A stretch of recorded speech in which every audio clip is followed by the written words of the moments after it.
de seguir con la introducción, quiero presentar a las personas que me acompañan hoy en este panel.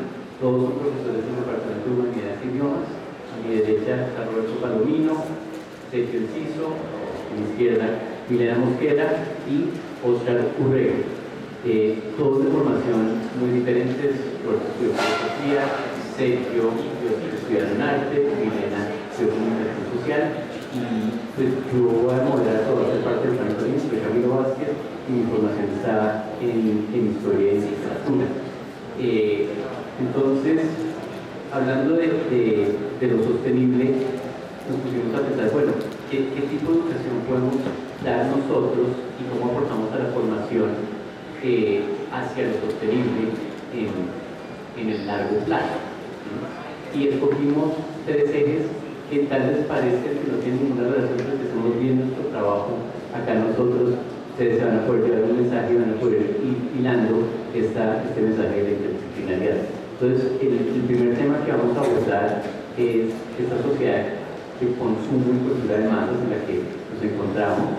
El segundo tema va a tener que ver con la cultura del pasado y cómo pensamos y nos relacionamos con la historia para actuar en nuestro presente. Y lo último, que tiene que ver con los futuros sostenibles, cómo las narrativas y los relatos que construimos como cultura también nos llevan a un porvenir, o por lo menos nos idealizan un porvenir. La charla va a ser diversa en el sentido que estamos mezclando dos temas que están muy relacionados, pero de forma aparte. Todos somos profesores, nosotros vamos a hablar desde nuestro lugar como educadores, el trabajo que hacemos con los estudiantes, pero también vamos a hablar sobre un trabajo que surgió acá en la escuela con Oscar, Milena, Sergio y conmigo, que fue La Ruta de la Ciega, una exposición que montamos el semestre pasado y que dejamos precisamente hasta eficiencia porque tiene que ver con el consumo, con la producción, con las narrativas. Entonces vamos a estar como hilando lo que hacemos en el salón y haciendo alusión un poco al tema de la exposición. A los que no la hayan visto, o que les han pasado en el reflejado, está en el primer piso del bloque A y en el primer piso del bloque C. Son unas tejas, unas fotos, hay un pliego, hay unas tablas, hay unos afiches. Es decir, tal vez después de esta charla ustedes pueden salir y darle otra miradita antes de que la ruta se vaya. Entonces, entrando al tema de culturas de masa y de consumo, voy a abrir acá el micrófono, no sé si quiero empezar del grupo. La idea es que vayamos hablando, no sé, 5 o 10 minutos, que lo que dice alguien también lo podamos acá intervenir, y después de cada sección me llamaría mucho la atención que tal vez una o dos personas del público puedan hacer una pregunta muy corta, para que no sea solo una charla así, sino que en realidad lo que comentemos acá para un futuro sostenible, personas que participen también en los procesos de pensamiento crítico que estamos proponiendo. Entonces, creo que nominaron a Roberto para empezar. Bueno, nos convoca eficiencia y es que estamos hablando con de la educación del cambio para un futuro sostenible. Digamos que siempre de lo particular del panel que estamos acá reunidos es el hecho de que venimos de las humanidades. Nos plantea Camilo esta pregunta sobre la sociedad de masas y la sociedad de consumo. La pregunta de las humanidades, ¿qué aporte pueden traer para la reflexión acerca de esto? Digamos que la pregunta por el futuro sostenible es una pregunta que tiene un supuesto de es que si estamos hablando de la necesidad de un cambio, la superación de una de las temáticas de ciencia, y ese cambio tiene que ver con una problemática de base que es, pues, se puede nombrar de muchas maneras. Una manera de nombrar es el cambio climático antropogénico, que son las acciones humanas, o la crisis tal vez medioambiental del periodo que estamos viviendo, que no podemos determinar como el antropoceno.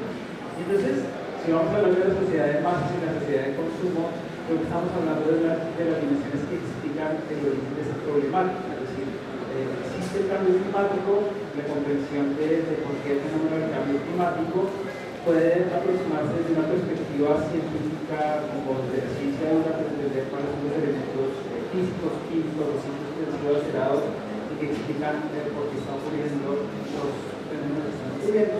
Pero cuando pensamos en la sociedad de masas y la sociedad de consumo como un fenómeno para estudiar, podríamos asumir de alguna manera que en sí misma la sociedad de consumo consumo es un elemento explicativo del cambio climático. Y ahí, digamos, la perspectiva de la que nosotros provenimos, esa perspectiva que posee la mirada sobre la condición humana, sobre la manera en que funciona la sociedad, sobre la manera en que está estructurada la cultura, sobre la cantidad de creencias y relatos, ahí creo que hay mucho por decir.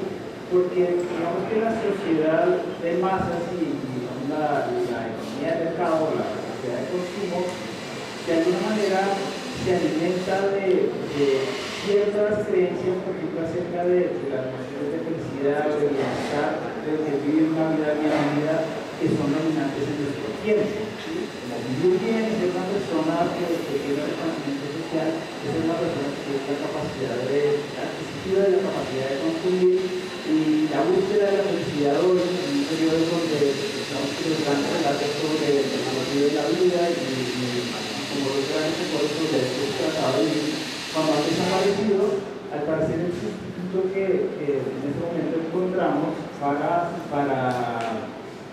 la búsqueda de sentido parece haberlo encontrado en lugar de consumo. En la sociedad de consumo lo que dice es que si yo consumo, encuentro el consumo la felicidad. Y en ese sentido, este ejercicio que se hace en las humanidades de volver como el sistema de creencia de las personas como objeto de reflexión, como aplicar la capacidad reflexiva de reflexión. ¿Y qué es reflexionar?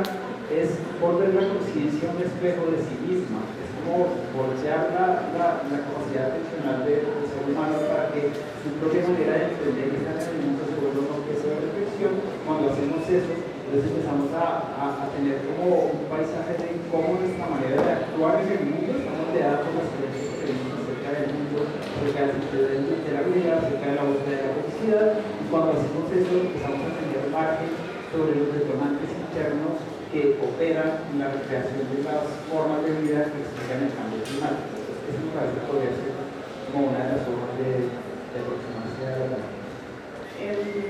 Estos dos elementos, conectando con lo que dice Roberto, pues tienen mucho que ver con el tema del consumo de masas, que nos están botando información, nos están bombardeando con un montón de cosas permanentemente, que muchas veces si no tenemos una postura frente a eso, simplemente lo vamos a consumir. Entonces somos como críticos y tenemos cuidado con lo que nos llega, con todo el tema de las redes sociales y demás, tenemos como cuidado en qué es lo que nos están enviando. Y lo analizamos un poquito como en distancia, pues simplemente vamos a creer y nos vamos a comer todo esto que nos dicen permanentemente. Entonces, sabemos obviamente que los medios de comunicación pertenecen a unos grupos específicos que tienen también los intereses políticos y demás. Entonces, eso es lo que tenemos que, como digamos de aquí desde las humanidades también tratamos de hacer, que ustedes tengan una mirada un poquito más crítica frente a lo que ustedes reciben para que puedan leerlo en distancia, ¿no? Para que tomen una postura y se den cuenta de que todo esto que me están mandando, toda esta información que me están dando, que estoy recibiendo, que esto no es real.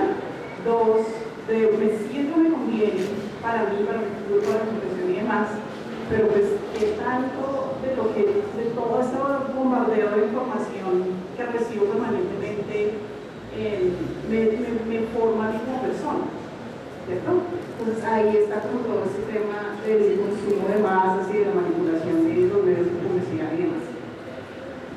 Yo quiero complementar ahí, digamos, retomando un par de ideas porque pues hay muchas y para que el público se lleve algunas concretas. Es decir, cuando hablamos de cultura de masas, somos sujetos que estamos atravesados por lo que es Milena, es decir, por una serie de discursos que nos invitan a pensar, a reaccionar y a actuar de cierta forma. Y yo quiero preguntarles, digamos, si ustedes son conscientes de cuántos datos, cuánta información, cuántas imágenes han atravesado su discurso diario, digamos, de 7 de la mañana a 11, digamos, solo en ese rato. Es decir, en ese sentido, lo que nos señala Roberto, nos invitan a consumir como un elixir hacia la felicidad y la persona consume y después pasa el efecto de consumir y tiene que ir a consumir más cosas. ¿Qué tan sostenible es eso de los casos que se dejan, por ejemplo, una huella sobre lo que consumimos y atraviesa? Hablando como de lo que decía Milena sobre el consumo, yo quería preguntarles si ustedes han escuchado alguna vez ese dicho que dice, por eso es que el champú lleva instrucciones. Vamos a alguna vez, porque parece que como hay gente tonta y estúpida que no entiende lo obvio, no tiene reflexiones sobre eso, sobre un poco la obviedad de por qué consideramos que hay cosas que son obvias. Entonces, si uno es un bobo, entonces uno no entiende lo obvio. Pero para mí, el resultado de este ejercicio que hicimos con las rutas de la ciega era darme cuenta que a veces lo obvio, lo que nosotros pensamos es obvio, pues ya no lo estamos leyendo, son simplemente cosas que se han convertido como parte del discurso. Por ejemplo, allá dice eficiencia atrás y tiene un código QR. Yo no sé si alguno de ustedes sacó su celular para escanear el QR. Levante la mano el que lo hizo. Ninguno, ya es obvio, bueno, una persona. El resto de nosotros no se nos había ocurrido nunca sacar el teléfono para escanear un QR. Y eso fue una de las cosas que yo me di cuenta haciendo un trabajo en la escuela y también haciendo un trabajo en una galería con la exposición que hicimos de las rutas de la ciega, que era poner un QR para que la gente lo escaneara y la gente ya no lo veía. Había una necesidad de pararse al lado y decirle al estudiante y al espectador que viera, que sacara su celular, que lo escaneara, que lo leyera, porque hay cosas que ya no son obvias y hay otro montón de cosas que ya tampoco son obvias. Por ejemplo, de dónde viene lo que nosotros nos comemos. Acá Roberto y Ciencia fueron súper bonitos y nos regalaron unos sándwiches, pero entonces nosotros nos preguntamos esos sándwiches de dónde venían, ni quién producía el pan que lo estaba haciendo, ni el queso, ni de dónde salió eso que nosotros hicimos, eso que nosotros consumimos y que nos comemos todos los días. Entonces la idea de esta exposición, por lo menos para mí, fue ponerle el dedo a eso que se llama obvio. Yo voy a la tienda y compro pan y yo no me pregunto de dónde viene. Entonces yo fui y le pregunté al señor de la tienda, oiga, ¿usted de dónde sacó ese pan? Y luego fui y le pregunté a Milena, a Roberto, a José Camilo, a Oscar, a toda la gente que me encontraba, hábleme sobre lo que usted come, hablemos de pan. Y luego utilicé el podcast como una herramienta de consumo masivo, de producción masiva, para poner un poquito luz en lo que nosotros consideramos que es obvio, en lo que nosotros ya no nos preguntamos más, es sobre eso que no tiene por qué generarnos ninguna reflexión, porque ya consideramos que está ahí y que uno solamente se hace preguntas sobre eso cuando, por ejemplo, se acaba. ¿Qué pasa si el día de mañana se acaba la producción de pan? ¿O qué pasa si el día de mañana algún gobierno intenta vender las semillas que no se puedan reproducir? ¿O qué pasa si el día de mañana abro la llave y no sale agua? Y entonces me toca preguntarme por eso que era obvio. Ahí está. O ¿qué pasa si el día de mañana se me olvida leer y no puedo leer las instrucciones del champú y no sé cómo hacer, cómo ponerme? ¿O qué pasa si yo me rompo un pie y no puedo caminar y entonces las cosas que eran obvias pues se convierten en un problema? Y entonces para mí es la reflexión sobre las rutas de la ciega, sobre este consumo masivo, es sobre el hecho de lo que nosotros consideramos que es obvio, como escanear un código QR o lo que comemos. Bueno, una de las palabras que me parece interesante volver a retomar en este consumo masivo o de masas, voy a relacionar con algunas palabras que los compañeros mencionaron en sus intervenciones, ¿no? Digamos que cuando hablamos como de consumo de masas, en búsqueda también como de esa felicidad y cómo se propaga como la imagen como un medio canalizador para vendernos un efecto placebo también de cómo funciona el mercado, ¿no? El mercado actual, o contemporáneo, y cómo se desplaza ese mercado y se ramifica y se pone también como un estado de poder, ¿no? Y desde ese estado de poder el consumo comienza a llegar, digamos, como Colombia, un país tercermundista, como hablar cultural, la perspectiva de lo que hablábamos un poco esta mañana con Rutas de la Ciega, ¿no? Entonces, como que nosotros ya somos productores de trigo por condiciones climáticas y geográficas del territorio colombiano, pero hay otros países que lo pueden desarrollar, digamos, en este caso, pues, Estados Unidos y Canadá como mayores exportadores de trigo, ¿no?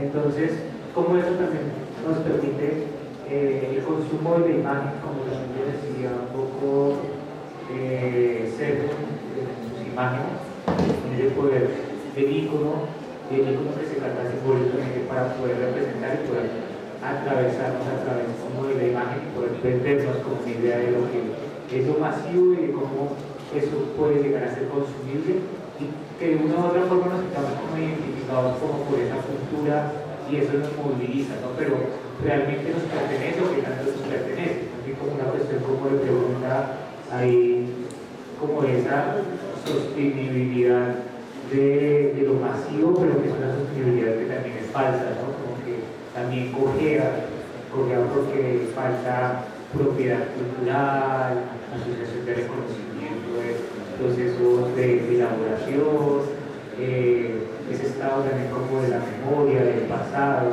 y como eso implica e influye como en el concepto del estado de la felicidad de la gente, como para mencionarlo, y una felicidad que puede ser pasiva y tener como la imagen en la cabeza y nos determina desde un punto que cojea, con imagen que consumimos, pero esa imagen que consumimos también la debemos de mirar, como bien decía Milena, como con ojos de investigador, no como completo expuesto, sino que también poder tener como esa mirada a través de la imagen de lo que estamos consumiendo como día a día.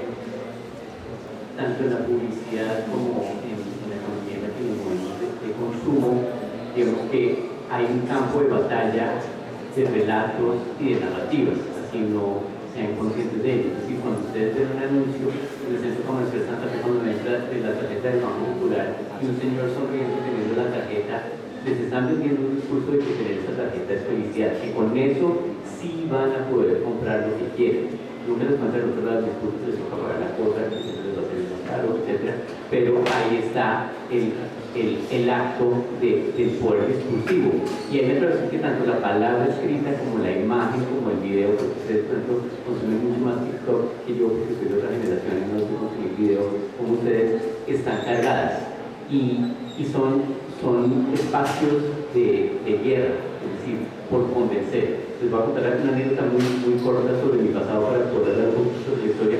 Pero cuando yo era joven y viajaba por Europa Central después de que cayó el comunismo, yo siempre buscaba dos iconos que me hacían sentir tranquilo para poder consumir.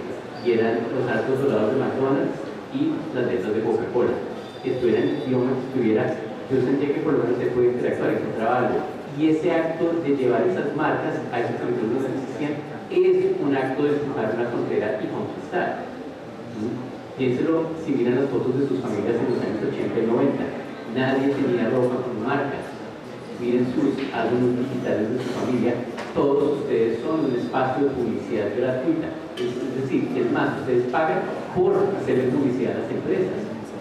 Porque el discurso del consumo los atraviesa y los hace sentir bien. No es que yo voy a la tienda Ferrari y me compro una gorra, no tengo carro, pero tengo la gorra Ferrari, entonces soy parte de ese discurso, de esa cultura. Además, no sé si quieren agregar algo en este primer tema los que me acompañan, o si alguien del público también quiere decir algo sobre esta noción de consumo, de masas. No hay silencio total, por este lado ¿no? ¿Verdad? Bueno. Juan Pablo, ven para que escuchemos. Hola, sí, pues me llamó la atención cuando Sergio hablaba de la obviedad, de cómo suprimimos lo obvio. Entonces también pensé como en la palabra normal. Me parece que yo toco con esa palabra porque es normal. Realmente el normal es como un deber ser. Y a veces ese debe ser, pues atraviesa un discurso de que la persona ideal y todo eso pues también incluye nuestra vida. Entonces, pues digamos, a mí me inquieta mucho la relación que tenemos con el espacio público, ¿no? Lo público como un lugar de tránsito, ¿no? A veces es como de la casa al trabajo y del trabajo a la casa, y esa relación de no vivir el espacio público me inquieta bastante, ¿no? Yo hablaba en una clase con mis estudiantes, les decía que a mí me parecía absurdo todo el tiempo que nos demoramos de ir a nuestra casa, de aquí del portal norte aquí a la universidad, como unos 50 minutos, y que me parecía absurdo como el carro se volvió como el amo y señor de las ciudades, ¿no? Como el carro. Hoy en día, o sea, como que todos pensamos que las calles para el carro, ¿no? El peatón tiene, acá ni siquiera hay ciclorruta, por fin hay una ciclorruta para llegar acá. Y a mí me respondían, profe, pero es que no es normal, ¿no? Es normal el trancón, es normal estarnos 2 horas en un bus para llegar a la casa, y ahí me queda esa sensación de la normalización de las cosas, como no pensamos críticamente y cuál es la importancia del pensamiento crítico para la sociedad futura.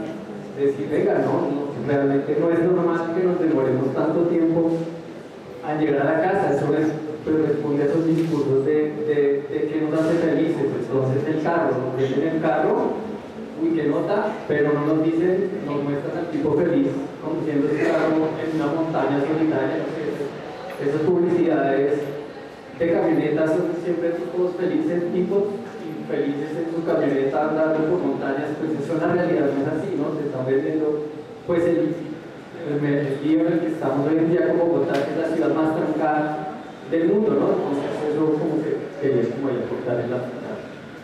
Lo que invitamos a hacer es buscar espacios donde se pueda hacer un cuestionamiento y cierta resistencia a estos discursos que nos atraviesan de forma de frente y al mismo tiempo como subjetiva y por debajito nos van atravesando. Y ahí viene entonces como el arte, la educación, nuestras posturas ante algo con lo que no estamos conformes pueden llevarnos a nuevos pensamientos. Con Roberto venimos hablando hace mucho tiempo de la importancia de una conciencia del pasado, no quiero decir como una conciencia de la historia necesariamente, pero que en nuestros tiempos vivimos en cierta inmediatez y los relatos son para allá. Entonces quiero abrir este segundo espacio pensando en la importancia de la narrativa, el relato, la conciencia del pasado en cómo construimos un sentido en este presente. No sé quién quiere empezar por ahora. Bien, digamos que hablando como de narrativas y de pasado, digamos que es un punto de encuentro muy importante dentro de mi formación artística, profesional y también como laboral acá dentro de la escuela de ingenieros, ¿no? Digamos que para mí el pasado es un lugar donde puedo rescatar narrativas y formas de ser y tradiciones campesinas que son como el canalizador para mi contemporaneidad y mi trabajo tanto como docente como artista, y dentro de estas narrativas encontrar medios y canales de solución para poderlos aplicar dentro de la parte pedagógica. Digamos que una de estas herramientas pues, es como la siembra, esto ancestral, que ciertas narraciones de mis abuelos llegan a mi vida y comienzan como a atravesar, a hacer como surcos en mi proceso formativo, y desde ahí esas narrativas toman como fuerza, se canalizan, como puedo trasladarlas a otro tipo como de espacios, y no solamente como de espacios, sino también que se conviertan en algo material. Entonces, por esa misma razón, como Juan Pablo hace ya 2 semestres atrás,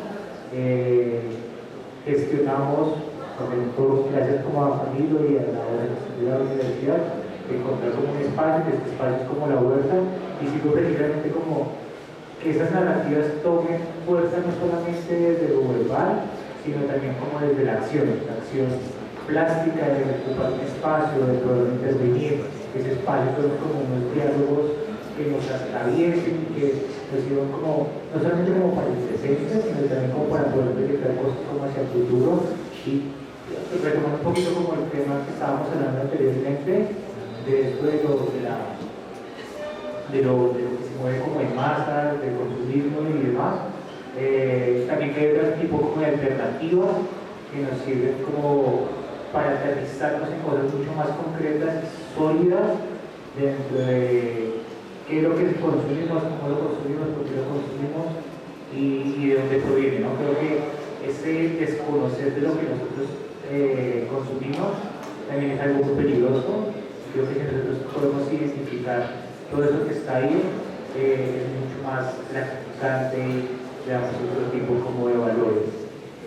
Para retomar un poquito como de la narrativa, es importante siempre mirar de dónde venimos, mirar nuestro pasado, escribirlo, darle como un lugar en nuestras vidas para poder proyectar varias cosas dentro de lo que nosotros buscamos interdisciplinariamente o dentro de nuestros intereses personales y demás. Creo que hay una memoria muy valiosa en cada uno de nosotros que es tener como un lugar en nuestro presente. Bueno, cuando nosotros empezamos a hacer como las conversaciones sobre las rutas de la ciega, Camilo y yo empezamos como a conversar sobre lo que íbamos a hacer y yo dije, pues voy a hacer un podcast sobre pan y este se va a convertir en el podcast del pan de Bogotá. Y pues había como una pelea, una discusión sobre qué uno pone en un podcast. Entonces como que Camilo me decía, llamemos como a la gente, dueños de los molinos y miremos libros y hagamos como historia. Y yo decía, no, yo eso no lo quiero hacer. Eso no es lo que yo quiero hacer, porque para mí un podcast es la voz de las personas que están. Esto me llevó como a hablar con amigos, familia, panaderos, gente de la calle, hasta que la exposición vino acá.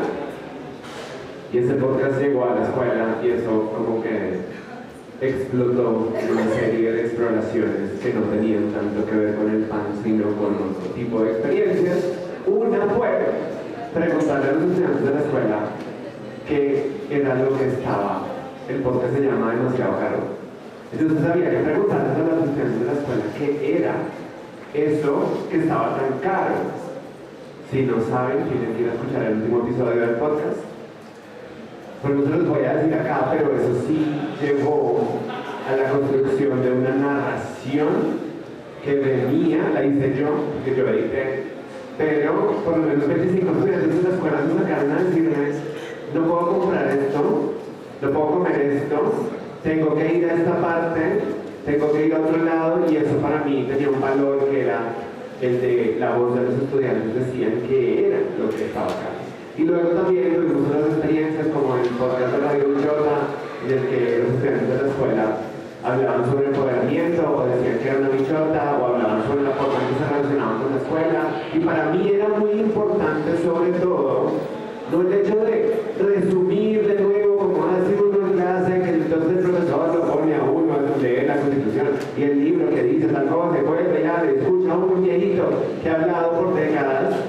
Sino, bueno, hablemos de lo que nosotros hacemos, de lo que nosotros vivimos, de lo que los estudiantes tienen para contar, sobre todo porque yo pienso que nosotros como profesores vivimos en una burbuja en la que la gente que está sentada allá no la conoce, por más que uno pase horas y horas y horas en un salón de clase dándole con un caño a un estudiante para que aprenda a escribir o para que se enamore de lo que uno se ha enamorado, pues uno no conoce lo que los estudiantes hacen. Y la idea era un poquito eso, dar un paso hacia atrás para construir una narración también que viniera de los estudiantes y que fuera la voz de los estudiantes, que permitiera conocerlos de otra manera, no que fuera como yo diciéndole a los estudiantes qué es lo que tienen que hacer, ni intentando que ellos sean críticos con los discursos que vengan, sino bueno, ¿y cuáles son sus propios discursos?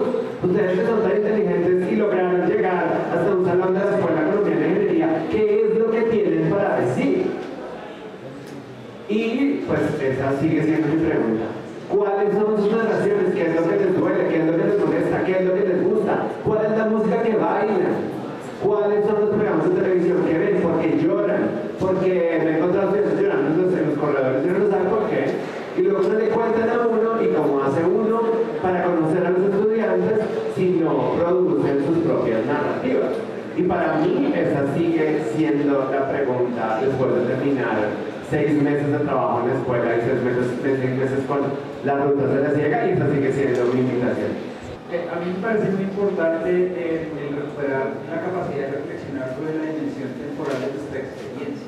Volviendo al tema de ciencia, de integración del cambio climático, digamos, nosotros vivimos en el tiempo de la urgencia, que creo que es algo que cotidianamente todos experimentamos y estamos saliendo de la universidad, y vamos corriendo a la casa, y luego corriendo haciendo el trabajo, y quizás estamos de afán porque tenemos que entregar algo, y es un ritmo de vida que nos parece dejar espacio para una temporalidad más cercana a la posibilidad de pensar espacio, de distintas experiencias, de poder procesar como los propios pensamientos y experiencias y convertir eso en algo que se pueda comunicar, bien sea en podcast, bien sea en un texto, bien sea en una conversación incluso.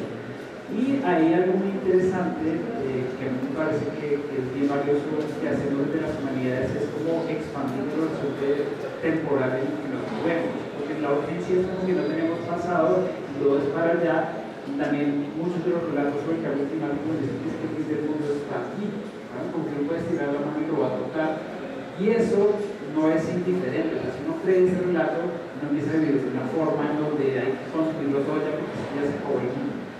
Cuando uno, por ejemplo, se aproxima al pensamiento histórico, uno amplía los horizontes de comprensión como temporal, uno queda situado en un horizonte más amplio. Pero lo más interesante es cuando uno se va más allá. Por ejemplo, se entra en relación, por ejemplo, con la geología, el tipo de comprensión sobre procesos del planeta Tierra que surgen de lo que ha venido estudiando, descubriendo y creando como narrativa la geología, como la historia larga y profunda de la Tierra, y a su vez, como en ese ejercicio que han hecho de encontrar formas de prolongar nuestra comprensión de la dimensión temporal de la existencia, pero nos han llevado a ampliar el sentido de las dimensiones temporales del universo a un punto tal en donde ya no es inconcebible, o sea, no nos cabe en la cabeza lo que en números podemos decir sobre la edad del universo, ¿sí? Y cuando uno empieza a ver esos horizontes más amplios y vuelve y trae la mirada sobre el presente, hay algo que ocurre en la capacidad que tenemos de pensar los fenómenos presentes. Primero la relación a la urgencia o no, el último tema que nos plantea Twitter, que nos plantea Vicky Dávila en lo que hicieron, ¿saben? Es como si yo ya me sé parte de la historia del universo, y parte de la historia del planeta Tierra, y parte de la historia de la vida del planeta Tierra, y parte de la historia de la especie que lleva miles de años en el planeta Tierra. Yo creo que puedo pensar un poquito más de espacio. Y puedo tomar también como mi lugar en el universo desde una perspectiva que me permite los procesos de pensamiento, que cuando yo no reflexiono sobre la dimensión temporal, estoy sujeto a los pensamientos que nos abren cada día. Yo siento que el trabajo que hacemos en fundamentos de la comunicación, no justamente hablar de las autobiografías, tiene que ver con eso. Cada uno viene con una historia ya, tiene una narrativa propia que viene a contarnos aquí, y es más allá porque el chisme de saber quién es la otra persona, sino que esas personas vienen de unos contextos particulares, con unas familias particulares, con una formación particular que los han hecho lo que son hoy. A partir de hoy pues ya se formarán otras historias, pero ese reconocimiento de quiénes son, de esas familias, de esos abuelos que vienen de ciertas formaciones también y ciertos lugares en el país es importante, es como darnos cuenta de quién soy yo, qué hace que yo esté aquí hoy, qué me ha construido para formarme como estoy yo hoy aquí, y qué es lo que ha hecho mi familia en este contexto en el que ha vivido para permitir que esto suceda. ¿No? Entonces esa narrativa tiene que ver no solo con el hecho de que yo estoy aquí hoy y soy quien soy, sino que he pasado por un montón de narrativas que mi familia, que mi contexto ha construido para ser esa persona que soy. Entonces también entender que no somos aquí, estamos aquí porque sí, sino es porque venimos de unos lugares en particular. Y es bueno mirar hacia atrás y decir, este soy yo y esto es lo que ha pasado en mi familia para que yo esté aquí. Y de alguna manera sí, todos hemos vivido, todos hemos pasado por situaciones felices, difíciles y demás, pero pues justamente esas situaciones son las que han formado nuestro carácter y han hecho que seamos estas personas que estamos hoy acá.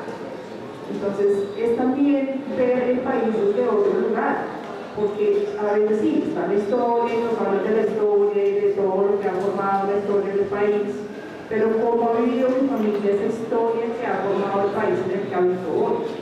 ¿Y qué puedo hacer yo desde la sostenibilidad y demás.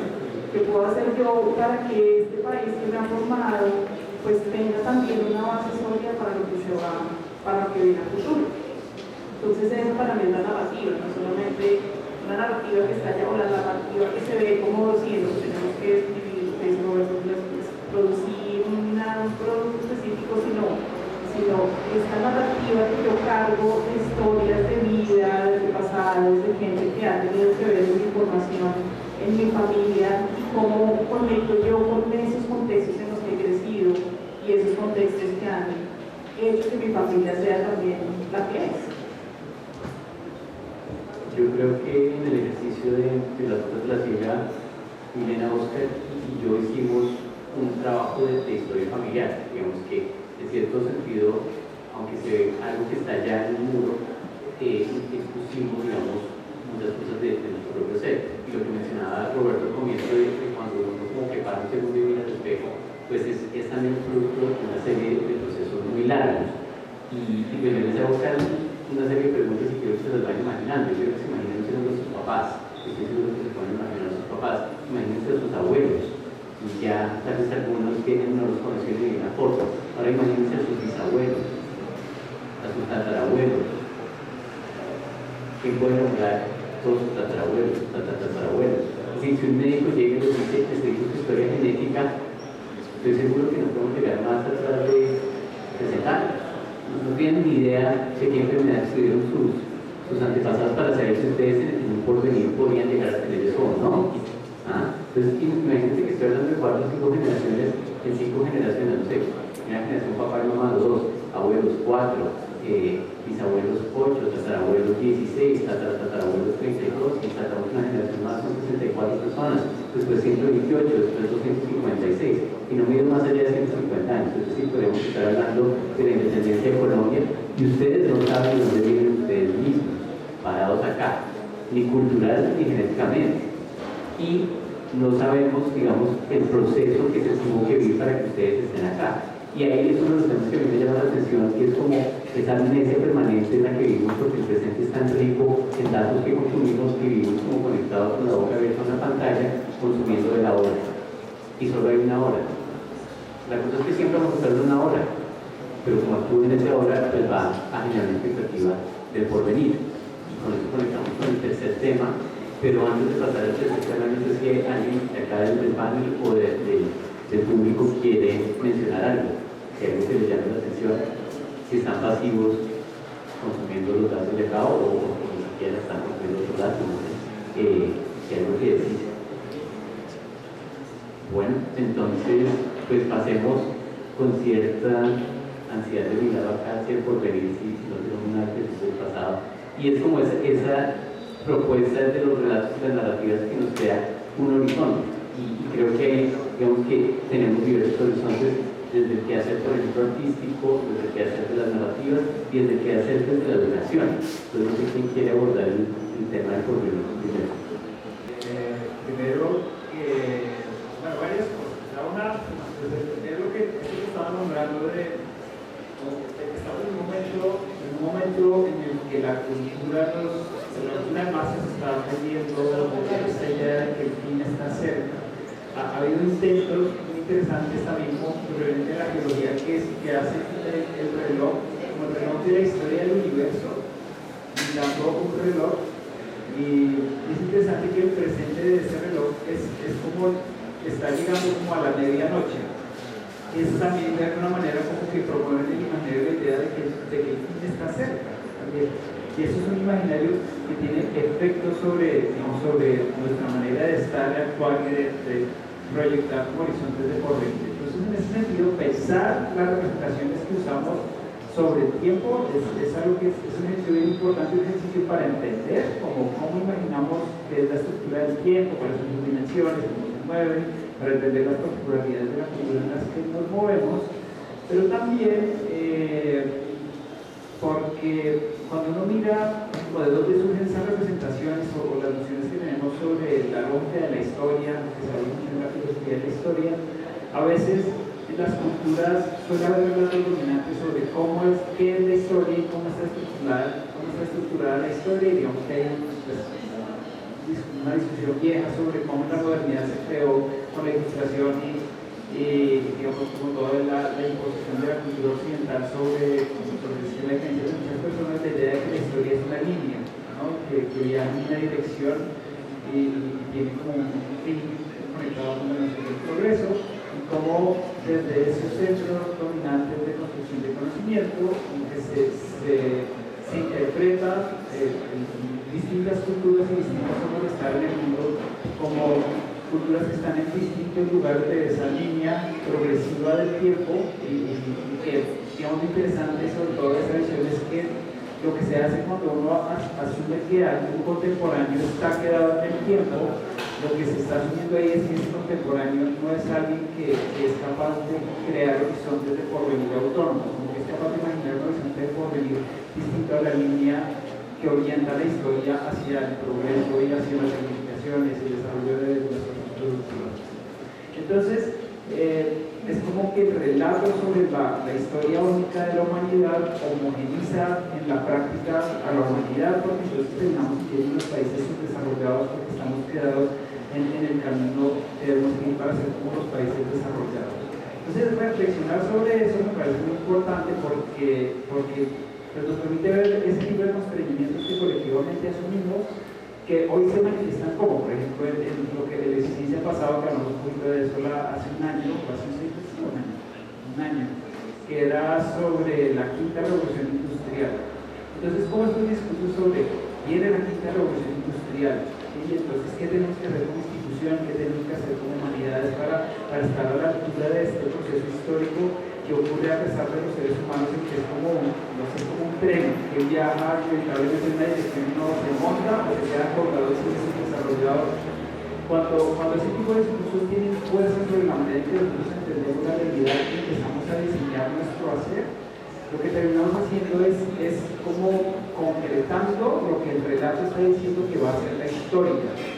Y en eso, reduciendo la posibilidad de imaginar horizontes de porvenir distintos a los que provienen de esos centros de donde los que crean los discursos sobre la quinta, la cuarta o la revolución industrial. Que una cosa es proponer como en el estudio retrospectivo de un fenómeno, como ponerle un mote, otra distinta es decir que lo que tiene este nombre y estas características, que en ese momento lo que estamos haciendo es orientar la acción y la atención de las personas en esa dirección. No es un ejercicio analítico del pasado, sino más como una invitación a vamos todos para allá e inconscientemente creer que ese curso es inevitable.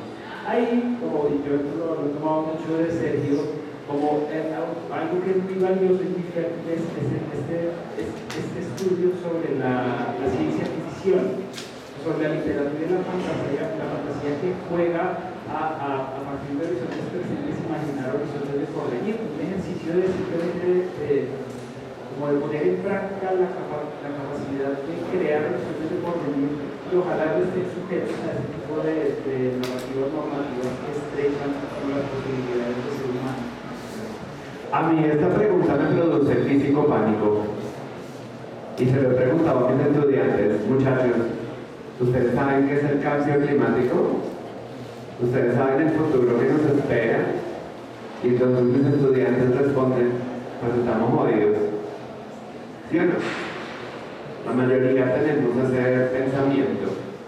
Yo por lo menos todos los días me levanto y digo, y bueno, si lo que nos espera son veranos calientes, inviernos más fríos, mujeres infértiles, no bebés y bla, bla, como lo que dice Roberto, que es este panorama absolutamente desolador del futuro que tenemos, y lo peor es que parece que es cierto.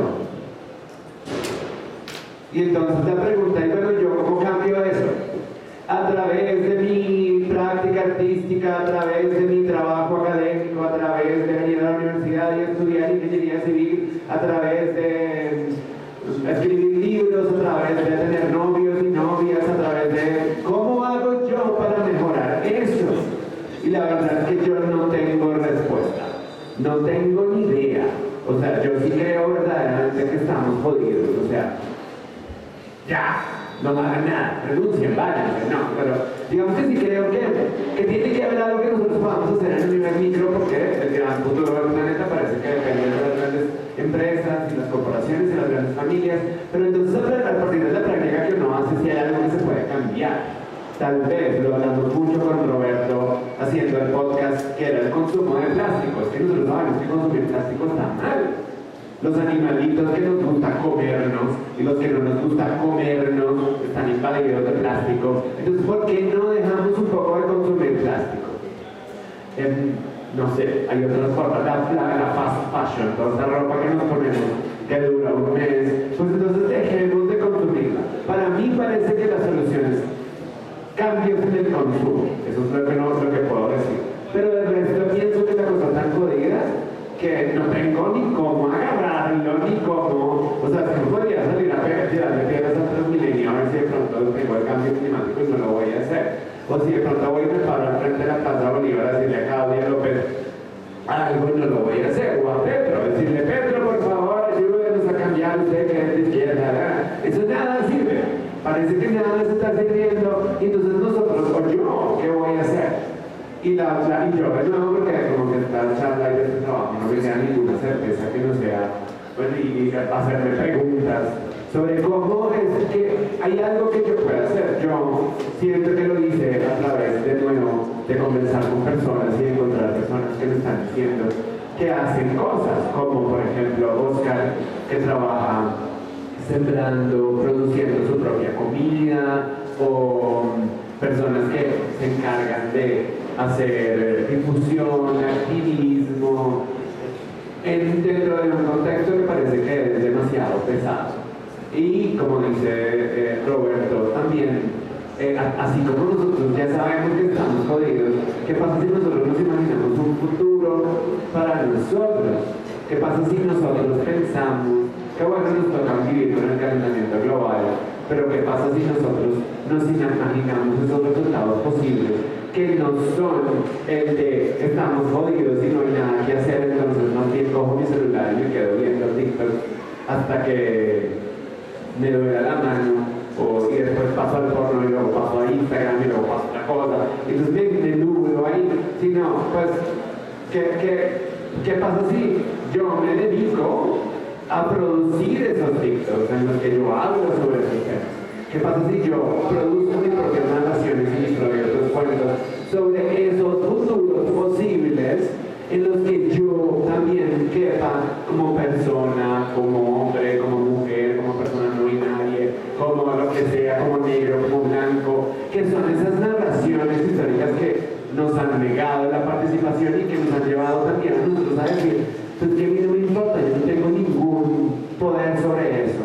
Pero entonces la pregunta es, ¿y si yo creo ese futuro para mí? Si yo me lo imagino y todos los días lo empiezo a producir. ¿Qué pasa si a través de imaginarme eso llego a hacer mi tesis de esa ingeniería civil y a partir de eso puedo hacer algo?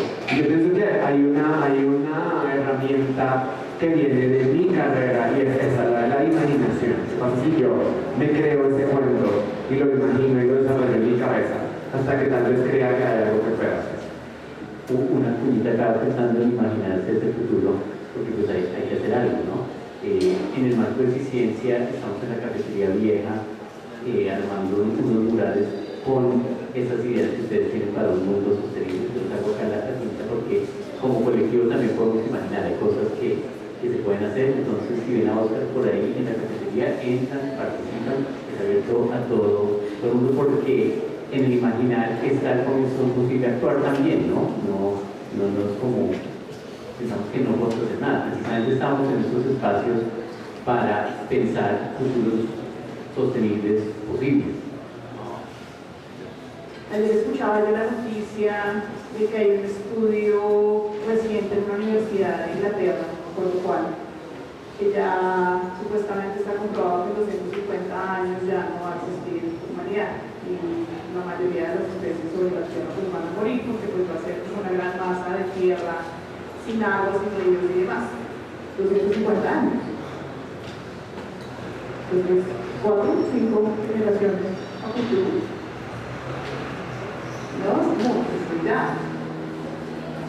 Pues igual, nos sentamos a llorar todos aquí porque ya no hay nada que hacer, o si pensamos, porque hay muchas propuestas, que sean pequeñas, pero sí hay gente que está haciendo y creando comunidades autosostenibles, mirando cómo hacen para, si no para algo, porque tal vez ya no hay vuelta atrás, y por lo menos retrasar ese futuro terrible que nos espera. Entonces, digo yo, pues estos son los espacios justamente donde tenemos que hablar de estos temas.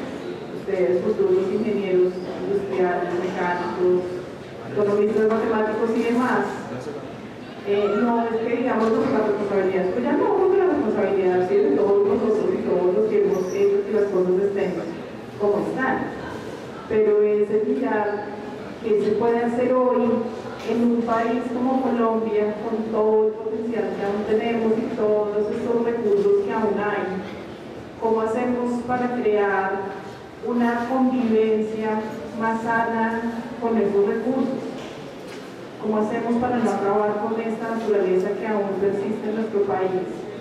¿Y cómo? Porque no podemos parar la evolución tampoco. ¿Cómo podemos seguir evolucionando, pero en una mejor relación con esos recursos, con esos espacios que hay? A veces pienso yo que las comunidades ancestrales tienen un montón de sabiduría que no hemos querido ver.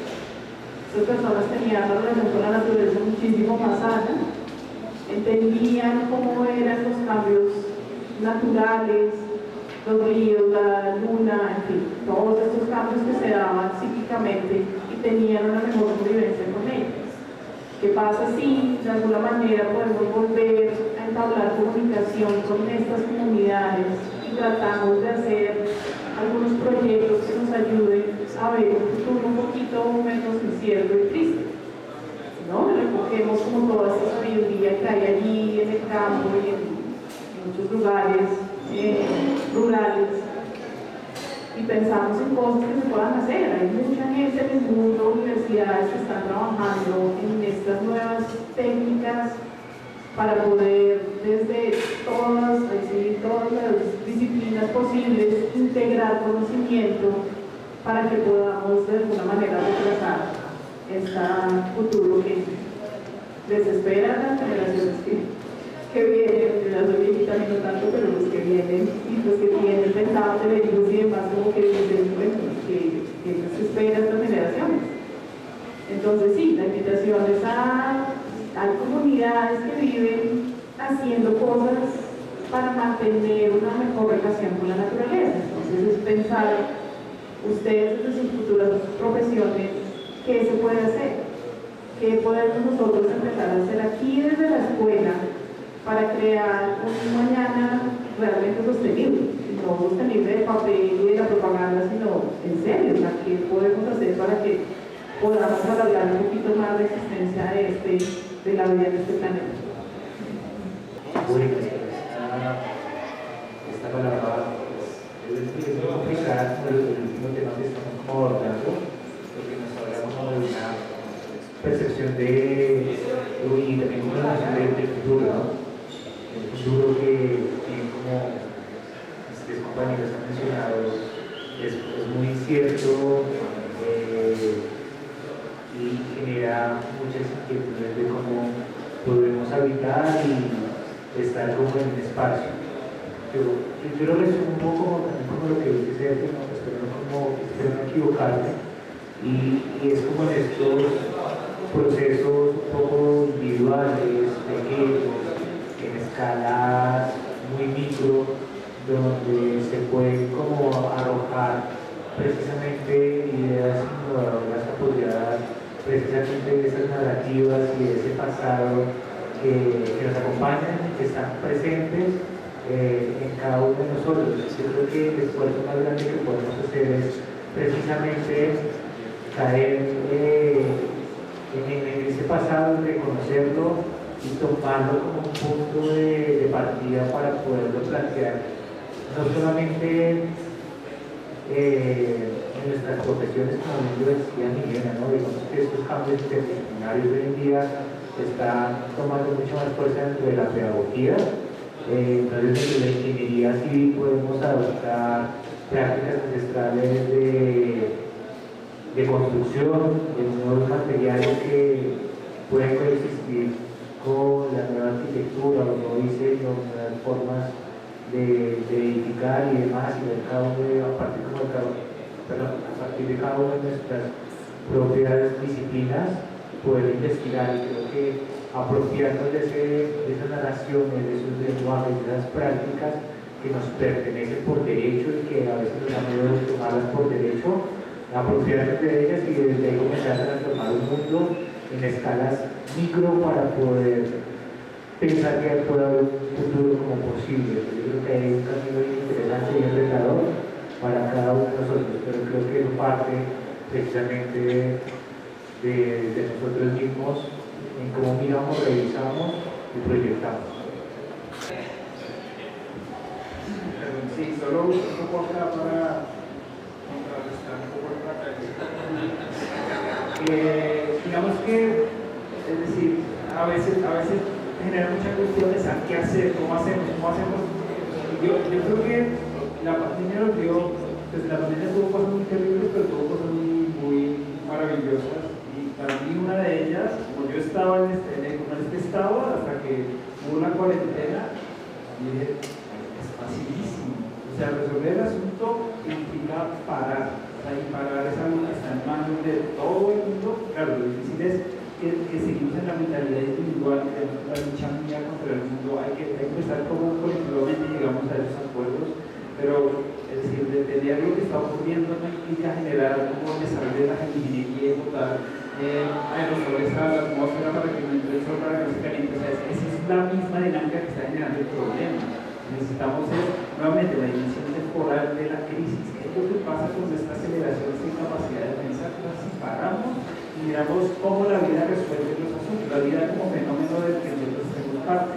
Parte de lo que probablemente resulte de esto es que que no dejemos también este marco en el que vamos a salvar la naturaleza, más bien no reconozcamos que somos naturaleza, que esa es otra narrativa mitológica, loca, que estamos por la naturaleza.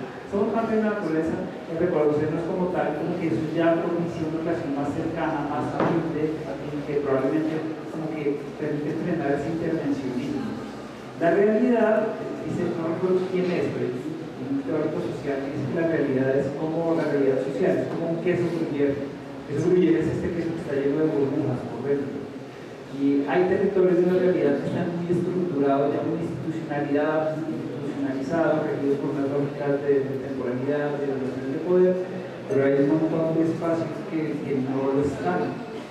Y esos espacios están disponibles para que nosotros ahí generemos lugares donde podemos producir nuestro alimento, donde podemos, yo qué sé, lo que sea que cada cual piense que es como una manera de imaginar los otros por venir términos. En ese sentido no es tan difícil, hay que soltar un poco ese discurso porque cuando pensamos que es muy difícil es porque creemos que la solución está dentro del sistema, porque hay que torcer el sistema y el sistema, es decir, ya que hablamos del porvenir y estamos hablando del futuro sostenible, yo creo que lo primero que tenemos que hacer es reconocer que esto es insostenible. Que el colapso ojalá sea amable, fértil y haga que se composte lo que está destruyendo la vida y la posibilidad de que la humanidad como que salga de este albergamiento en el que la cultura de masas nos está dejando descansar. Entonces, pues espero que se lleven algo de esta charla. Digamos que lo que buscamos de todos modos es como generar esta reflexión, generar un poquito de incomodidad, el tema central de las narrativas y los relatos y estas nociones del tiempo, pues piénsenlo en lo micro, piénsenlo en ustedes, cómo están construidos y cómo se están proyectando. Y yo sí creo que, por ejemplo, si se puede convencer a cientos de miles de personas para hacer fila para comprar un iPhone, usando muy bien un medio que todos tenemos en un teléfono, ¿cómo no se puede convencer a nosotros, qué sé yo, para que no compren plástico? Es decir, ahí está el arte del narrar y el convencer, y es donde muchas cosas como que se ponen una sobre otra. Está el discurso, está el arte, está la imagen, está la comunicación, está el marketing. Es decir, todos vivimos como tratando de vender algo y ustedes podrían escoger muy bien qué consumen y qué venden a nivel discursivo. Y por eso vuelvo a la cuñita de que vayamos a rural, imaginemos un mundo sostenible con una imagen. Yo sé que no va a cambiar el mundo, pero por lo menos en mi actual, al imaginar algo, estoy posibilitando un porvenir o una imaginación. Entonces, Eso también nos puede hacer eso. No seamos tan fatalistas y pensemos precisamente porque estamos en estos espacios, porque existe la educación, porque existe la academia, porque nos estamos formando como ciudadanos y como profesionales, es decir, donde hay una responsabilidad, porque está en mi posibilidad un hacer. Y yo veo muchos acá mirando sus celulares construyendo datos y cosas, pero espero que algunos de los que están acá con el celular puesto estén pensando, bueno, ¿y esto cómo me afecta a mí?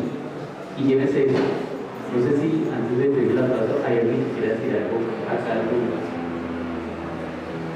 Bien, para esta semana de existencia, como bien mencionaba Camilo, tenemos un espacio que está ubicado en la antigua cafetería de la universidad. Los espero, yo voy a estar estos días más o menos de 7 a 4 o 5 de la tarde.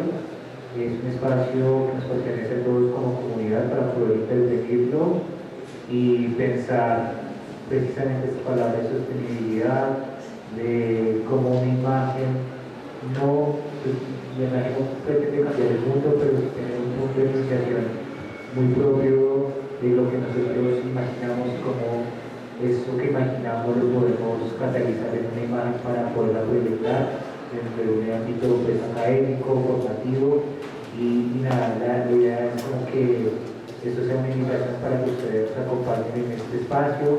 Si no estoy, pues me pueden escribir en Teams como Oscar.urrego y pues podamos para que ustedes puedan pasar el espacio y visitarlo, pues poder como intervenir. Y el día viernes tenemos un taller de serigrafía, nos vamos a hablar sobre la imagen y cómo la imagen puede llegar a ser masiva, la originalidad y demás. Entonces, como que los esperamos este viernes de 10 a 1. También en el mismo espacio de la cafetería. Entonces, completamente invitados para seguir celebrando este evento de existencia. No sé si alguien del público quiere decir algo. Javier, adelante. Juan Pablo. Volviendo al tema del fatalismo y todo esto, desafortunadamente, y no suele aceptarlo, el fin va a ocurrir. Todos nos vamos a terminar muriendo, el tiempo se va a terminar extinguiendo, la cosa se va a desaparecer. La cosa es que nosotros tenemos que aprender a que tenemos que levantarnos de todo lo que francamente yo creo que, bueno, nuestra generación no va a recibir el golpe de fin por el vecino, ni la nuestra. Hay que realmente la de un libro de un autor chino llamado un libro llamado El fin de la muerte. Un libro donde la reflexión más grande que nos da es que el aprendizaje y el desarrollo que tenemos que dar no es hacia nosotros, sino hacia el resto de generaciones. Asegurarnos de que todo lo que nosotros hagamos sea útil para las siguientes, no para nosotros, sino para las siguientes. Porque el rol no va a ser para nosotros, sino para los hijos y los hijos y los hijos. Que nombraron sobre los tatarabuelos y nuestra historia. Sí, en efecto tuvimos historia y tuvimos una enorme trayectoria en esta tierra. Pero se va a acabar. En algún momento las páginas del libro se nos van a acabar y nos van a cambiar sin tinta por sin tinta. Y nosotros tenemos que elegir qué diablos hacer hoy. Por eso es que yo creo que antes de tenerle miedo al fin, es buscarle ni siquiera, no ustedes el epílogo al fin, qué diablos son los grandes después del fin. Porque si seguimos así, si nos seguimos paralizando y nos llenamos de miedo frente a la existencia de este fin, nos vamos a terminar matando. O sea, el tren del progreso y del fin está justo al frente de nosotros y nosotros podemos decir sin morir o decirle a nuestro hijo que sin morir para que siga y continúe. Pero pues, desafortunadamente esto es algo que no podemos hacer. No podemos decirle a una persona este pensamiento y esperar que de alguna manera se expanda. Tenemos que llegar a demasiadas gente a las personas. Y al igual que las actuaciones micro, que por ejemplo yo llego porque me digo, el fin está cerca, quiero hacer que las futuras generaciones se sienten, soy uno contra miles de millones. Entonces, una sola persona no puede hacer tanto el cambio, necesitamos muchísimas personas. Y no solamente pensar en muchas personas, en individuos, sino en generación, directamente pensar en humanidad. Una frase que me dejó del libro que les acabo de decir, y es que la parálisis y el miedo al fin es lo que nos quita la humanidad, es lo que nos quita a nosotros las ganas de vivir y las ganas de permanecer, la llama de humanidad por el resto de la generación. Entonces, es una reflexión que quería dar, porque desafortunadamente la cosa es así, el progreso está, el sistema está, y todos nosotros tenemos que vivir con ellos, pero tenemos que asegurarnos que los resto de generaciones no vivan con ellos. Y si tienen que vivir con ellos, llega aquí, tenemos que asegurarnos de que sean lo suficientemente fuertes para levantarse y decir, aquí nos podemos manejar. Chévere lo que dices, pero también siento que es como, pues, escuchándolos, siento que también es como un llamado al presente, ¿no? Como a decir, venga, tengamos nuestro presente y observémonos. Yo, digamos, me debato entre Sergio y Roberto, a veces soy fatalista, a veces estoy como optimista y siempre estoy así, como a veces, como cada 5 minutos paso de un estado a otro, pero me parece importante como ese rescate de los saberes ancestrales también va a un rescate de otros saberes, porque siento que el celular a la final es muy limitado, el celular es muy visual, ¿no? El celular es puros estímulos visuales, pero ¿qué pasa con estímulos táctiles, olfativos, que también nos dan señales de bienestar, ¿no? Es decir, si yo voy a un parque o si me hago con un árbol, necesito un bienestar interior, un paz interior. Entonces, yo creo que eso también, más que decir, bueno, ¿qué va a pasar dentro de 50, dentro de 70 años? Pues, ¿qué va a pasar ahora, no? ¿Qué va a pasar en nuestro presente? ¿Dónde yo me siento bien? También es un llamado al egoísmo crítico, ¿no? Pues, yo me siento bien en un parque, yo me siento bien afuera, al aire libre, digamos, al aire no contaminado, también más feliz cuando estoy en un territorio que no está con el oxígeno sucio.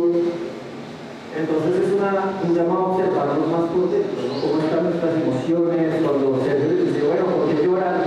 ¿Por qué les pasa esto? Pues también es ese llamado a atender a nuestro presente, porque el celular nos saca de ahí, ¿no? Como que el celular es como un metaverso que nos dice, mire, la felicidad está aquí, pero lo limitado del celular es que es muy visual. Entonces hay otros saberes que a veces nosotros somos muy visuales por nuestra educación, pero pues también hay otros saberes allí que son más olfativos, son táctiles, tienen que ver con la respiración, y eso nos ayuda a saber pues, qué quiero yo, ¿no? ¿Qué quiero yo aquí y en el ahora? Muchas gracias a todos ustedes. Quisiera pedir un aplauso por Oscar, Milena, Sergio y Roberto.